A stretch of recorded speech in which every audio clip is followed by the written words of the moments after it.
All right, man, peace. So as usual, ESPN has found a way to contrive another LeBron James, Michael Jordan comparison segment. Of course, they're going to talk about it. I'm going to chime in. Hey, tonight, LeBron James is going to play his 1,072nd regular season game. Why is that interesting? Well, that's the same number of regular season games Michael Jordan played in his career. I can say I was at that final game. Michael played, thank you.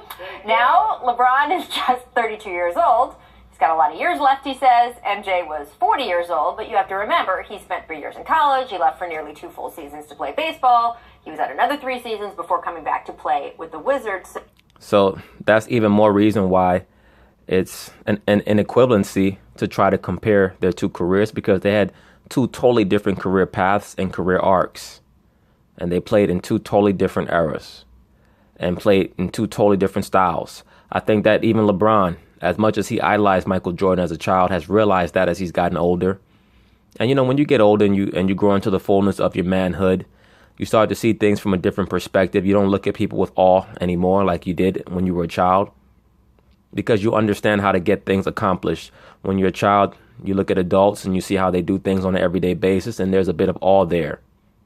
When you grow into the fullness of who you are as a man, then you can say to yourself, oh, well, I did what he did, so there's no reason for me to look at him with awe. Even Jordan said, when they asked him about if he was intimidated by players when he came into the NBA, he said no, because they put on their gym shorts the same way I do.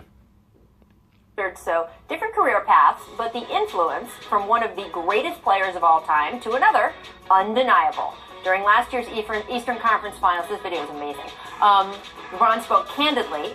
No, it's really not amazing, because you're trying to run LeBron James clips side by side with Michael Jordan clips, as if to try to imply to the viewer that they play the same style of game, and they don't. They don't play the same style at all.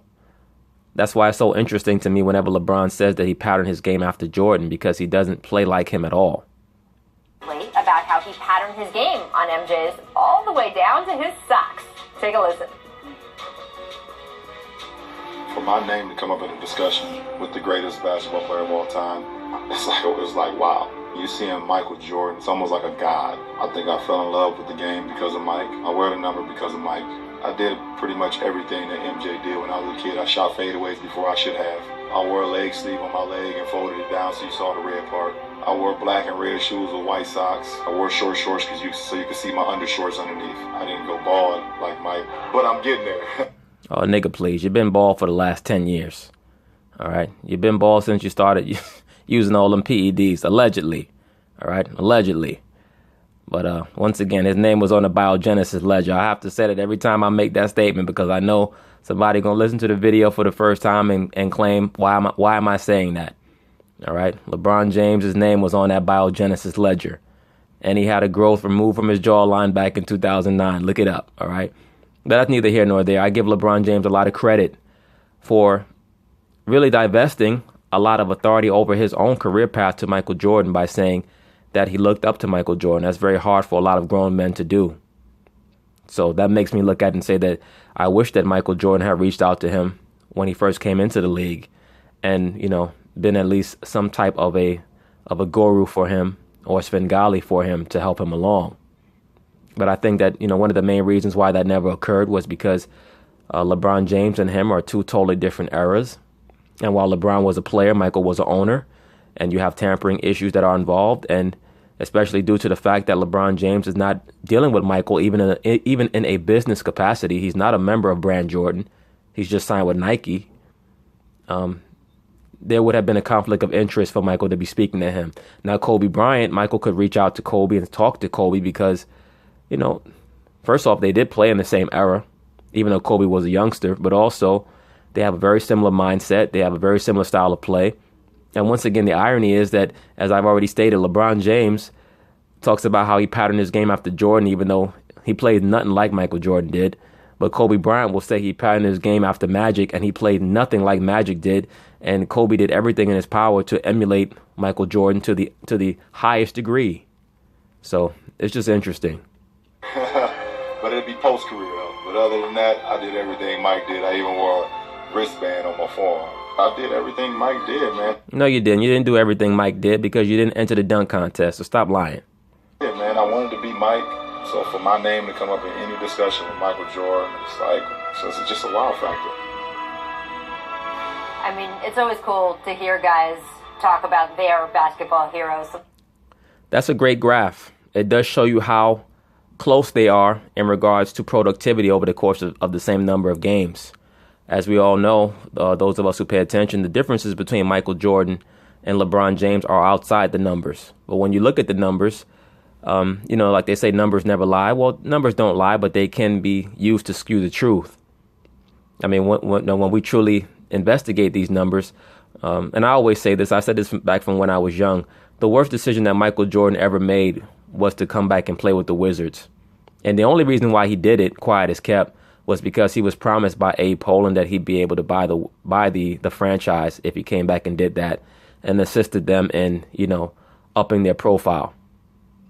So even though Jordan gets on TV and he says, oh, well, I did it because, for the love of the game, and I had one last itch I had to scratch, so on and so forth, he's told people who are really close to him, like Ray Lewis, who's his Omega Psi-Phi brother, he told him that if he could have did it again, that he would not have come back to play with the Wizards. And Michael knows that was a big mistake. I mean, Jordan's averages at the end of his tenure with the Bulls, he was averaging like 31.5 for his career, like on 52% shooting. Like, he had numbers that would not have eclipsed, a lot of all-time great players career-wise. But as far as proficiency-wise, it would have been untouchable. But those 2 years with the Wizards have really brought him back to the pack. So when you factor in those 2 years, the fact that he almost won 70% of his regular season games shows you how dominant he was with the Bulls, even though he doesn't get much credit for a lot of those wins and a lot of those victories because everybody likes to give so much credit to Scottie Pippen. Someone who's a basketball hero to so many. Here's how the regular season numbers stack up. I mean, it's pretty interesting. And look, Scotty, Michael's always been great at talking about LeBron, but he never specifically mentored LeBron. It's not like they spent years working out together or anything. Well, once again, he couldn't do that because for the majority of LeBron's career, LeBron has been an owner or co-owner. At one time a minority owner of the Charlotte Bobcats, now the Charlotte Hornets, and then eventually a majority owner. So it's kind of hard to reach out to him, when you're in that capacity in the NBA. Do you think he sees LeBron as a protege or almost as a rival for that best player ever title? No, MJ doesn't like rivals. I really think he sees him as a protege. You do? Of course. Michael does not even look at Magic and Larry as competitors for his title of greatest player ever. I think that the only guys that Michael looks at as competitors for his title as the greatest player ever are Kareem and Bill Russell. That's it. He doesn't look at Magic and Larry on his level in regards to those distinctions because they were not able to keep it going as long as him. Yeah. I think Michael set the groundwork for all these players, Kobe, LeBron, and all these players strive to be better than him. Mm-hmm. Absolutely. And that cannot be underestimated. When you have a guy like a Jordan who you could look at every day and say, I want to be better than him, and look at his numbers and say, I want to pass his numbers, Michael Jordan never had that. When Michael Jordan came into the NBA, there were no wing players that had ever done anything that he was aspiring to do. The league was dominated by big men. So if you were talking about all-time leading scorers, you're talking about Kareem. If you were talking about all-time leading champions, you were talking about Bill Russell. Nobody had ever done what he was aspiring to do. That's why, once again, that's what makes him the greatest player in NBA history, in my view. Even though I don't mind the Kareem Abdul-Jabbar or the Bill Russell arguments because they are valid. But for a guy, nobody had ever done as shooting guard, lead their team to as many multiple championships as he has done in his career, leading the team in a big man dominant era. Without a dominant big man at all. Really a throwaway big man. Bill Cartwright and Luke Longley and those guys were cast-offs, man. Now, as I stated, the only other player in a big man era who led his team to multiple championships was Isaiah Thomas. All right. And this is why I have Isaiah Thomas just outside of my top 10. I saw a brother say that Isaiah Thomas is top 10. Brother, if you want to put him there, I wouldn't argue with you that hard because Isaiah Thomas was that great as a little man. He was the all-time greatest little man to ever play in the NBA. Obviously, none has yet to reach his level, but it's just great to see how these players at the end of their career or as they reach these milestones remember what was their driving force. Because I'm not sure if Michael Jordan had that driving force. Right. You know, he did this out of desire and push within himself. But to see these guys, the Kobe, the LeBron. Look at LeBron looking at Michael as he dunked the ball. LeBron was looking at Michael with that same sentiment like Will Smith had. Daddy, how come you don't love me? Like Will Smith on The Fresh Prince. How come he don't love me, Uncle Phil? Let me tell you something. If Michael called up LeBron would drop everything that he's doing. I guarantee you that. LeBron, great players give the respect to Mike. It's just wonderful that, you know that guy iconically set a stage, a precedent for these players that they have something to reach for every day. Do you think, though, I mean, look, we know how competitive Michael is, correct? Even Yes. just after retirement, still just as competitive. I know you still do the golf and the cards with him. I mean, look, does he want, I mean, he it's got to mean something to him that he's still the greatest player ever. He doesn't want anyone to eclipse him in that. I think it means a lot to him. Of course, how could it not? If you're considered the greatest to ever do something in any field, you always want to hold on to that, to that title, to that label as long as you can, particularly while you're alive.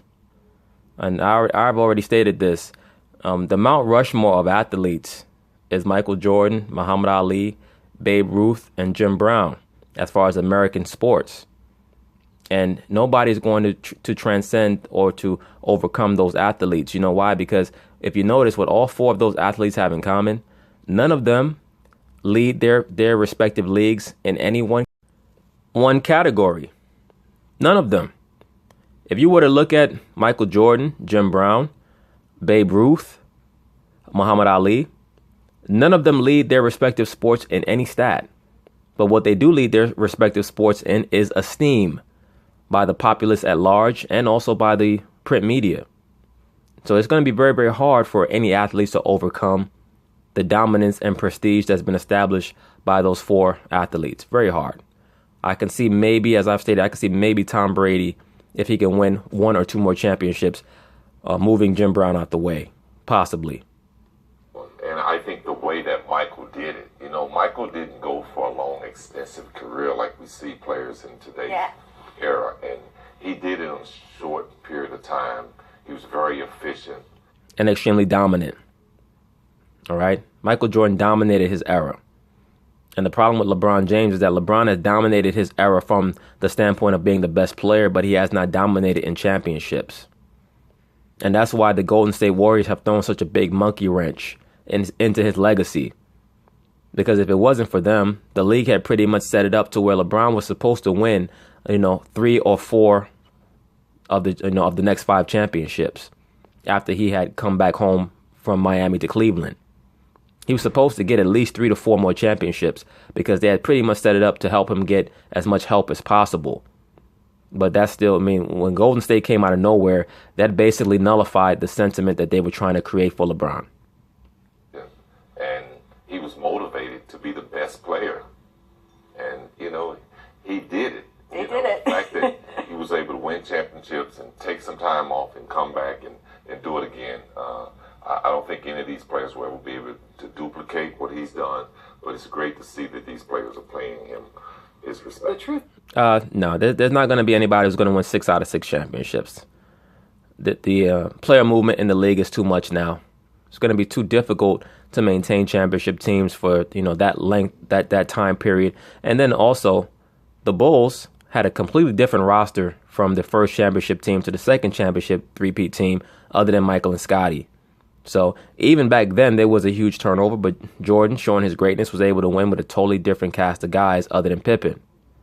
The truth is, he's actually a protege and a rival. Okay. Because certainly, I detailed in the story I have on ESPN today about the first time they met, which was at Tim Grover's Hoops Gym in Chicago when LeBron was 16 years old. That's amazing. And Jordan was about ready to do his last comeback with the Wizards. With the Wizards.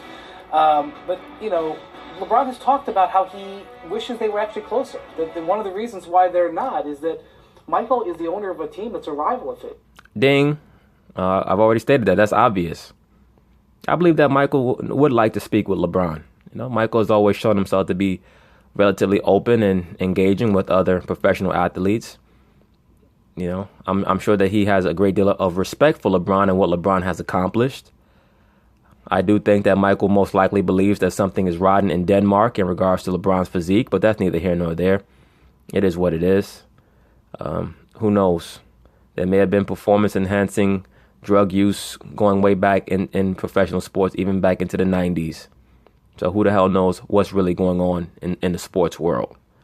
But, just to get back to the point, I believe that Michael would have no problem engaging in in a rapport, in a relationship with LeBron to help guide him in certain things that LeBron might not know about. As I stated previously, as I stated in the past, Michael Jordan is the one who told Charles Barkley to not accept cash from Nike, but to ask for stock points. That's how you make sure that you never go broke. Those are the type of things that if LeBron doesn't already know, that Michael could inform him about. He's played against him in the playoffs. While they both are with Nike, they have rival shoe lines. They're both competitors to sell shoes to kids. Man, please. LeBron is not no competitor of Michael Jordan selling shoes. Let's knock it off. They have different rivalries. And certainly when LeBron talked about chasing him, I don't think Jordan wants him to get there. I think he's happy that he's only got 3 titles instead of... He most likely is, but I don't think that Michael Jordan stays up at night hoping that LeBron James loses in the finals. I believe that Michael Jordan knows and understands that the moment that LeBron James had that implosion against the San Antonio Spurs, he had no chance in any realistic person's mind of ever catching Michael Jordan's legacy. That just wasn't going to happen. I just think even if LeBron gets there, it's how Michael did it, the amount of time that he did it. Thank you, sir. Scotty's trying to communicate to Brian Windhorst that no matter what you're trying to say, and I understand what Brian's trying to say, he's saying that over a process of time, Jordan's legacy is going to fade to a degree because LeBron has superseded him in regards to who the preeminent basketball athlete is in the world to this younger generation. That's understood. But once again, Michael Jordan is a name that, is always going to be known because it resonates from the mountaintop, just like a Babe Ruth. All right? They had the same level. Michael Jordan, Babe Ruth, Jim Brown, Muhammad Ali.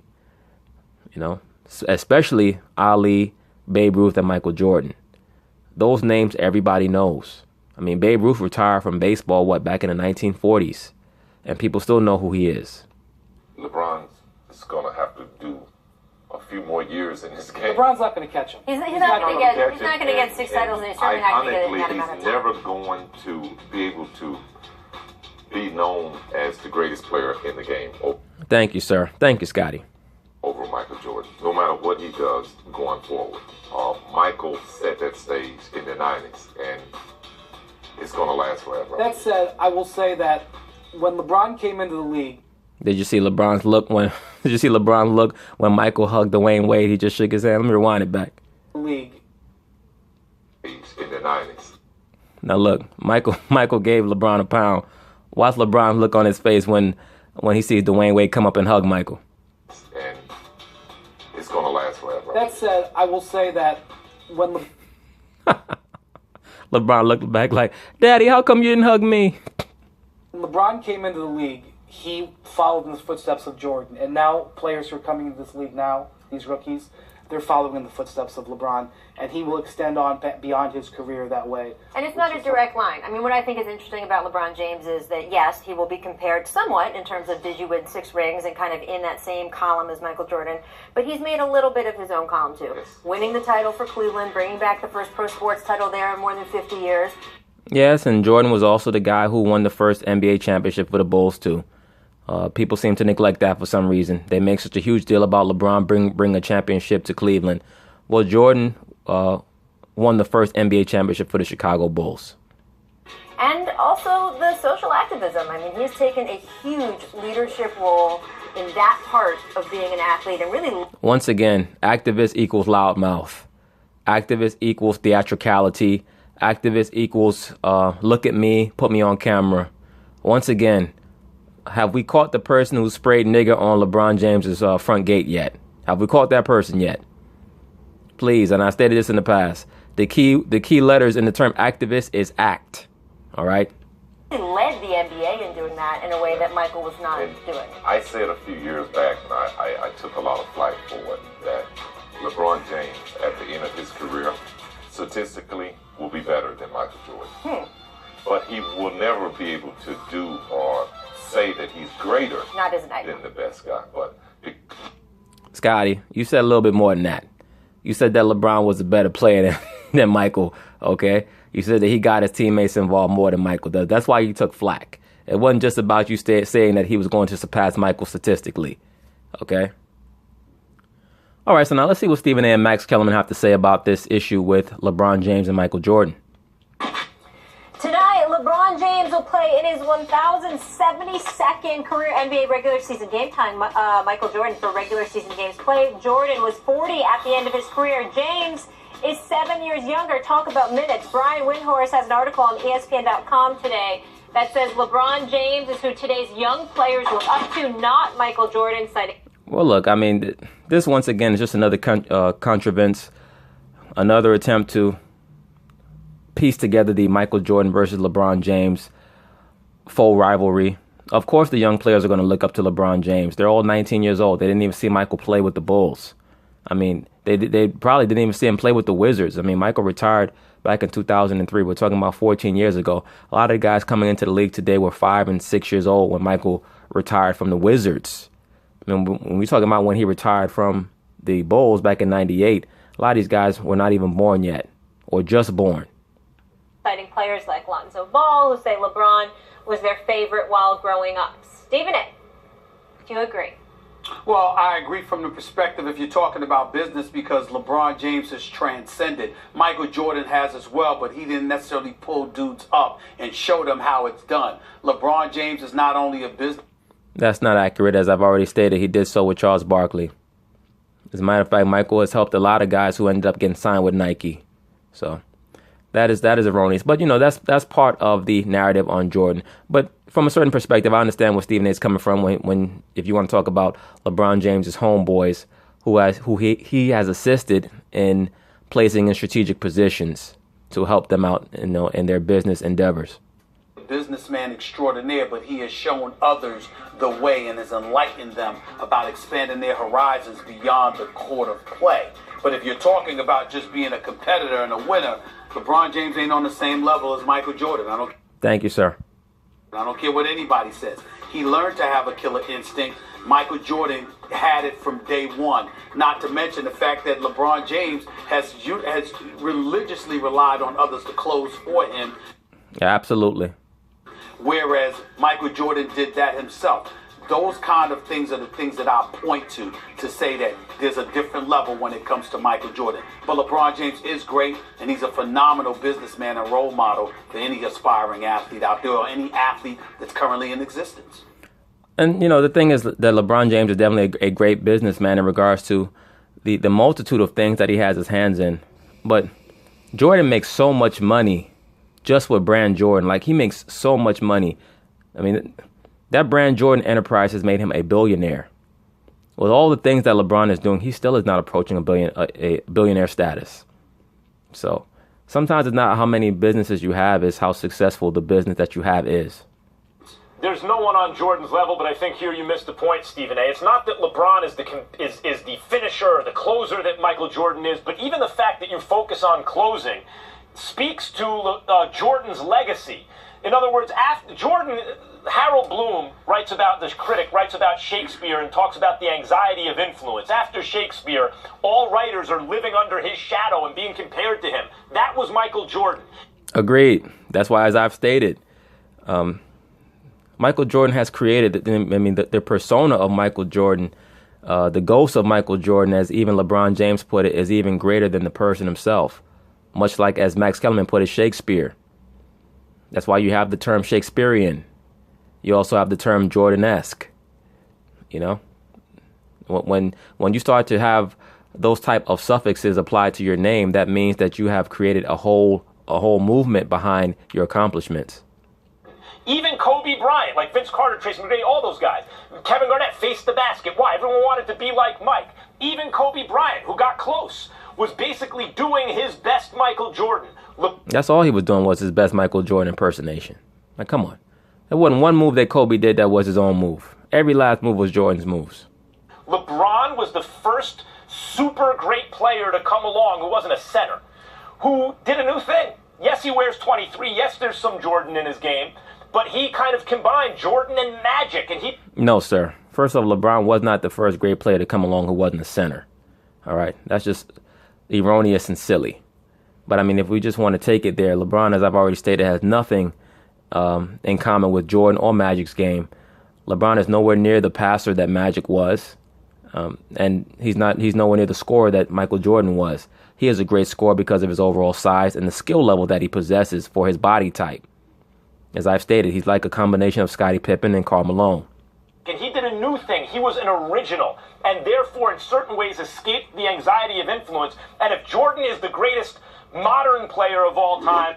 I don't believe that LeBron escaped the anxiety of influence. I believe that he was able to, to fulfill it, to transcend it because of the very intelligent move that he made to go down to Miami and get assistance from Dwayne Wade, who had attributes and characteristics that he lacked.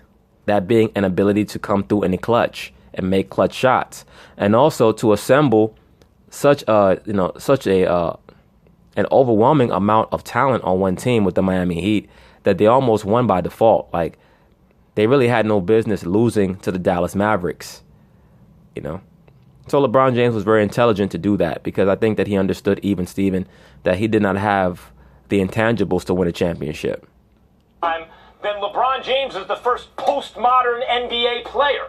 And in that way, he has influenced a generation who look to him and say, I want to be like him. Look at Lonzo Ball. Lonzo Ball, playing for the Lakers, said, no, not Kobe. I wanted to be like LeBron. And in that way, LeBron has influenced a generation of players who want to be like LeBron. Well, when LeBron first came in the NBA, he couldn't shoot either. So I see what Lonzo's talking about. In certain ways, the way the previous generation wanted to be like Mike. He's not Jordan. No one has been. All right, that'll do it. Stephen A is going to bring us home with Final Take right now. Well, no, Stephen A is not going to bring us home with a damn thing. Anyway, this was an interesting conversation. The stats were very, very, very revelatory in regards to how close they are in regards to their career accomplishments in the same amount of games. Of course, Jordan scored more points. LeBron had more rebounds and assists, which you'd expect because of how he plays. But it's going to be very interesting to see how LeBron ends his career. But anyway, peace.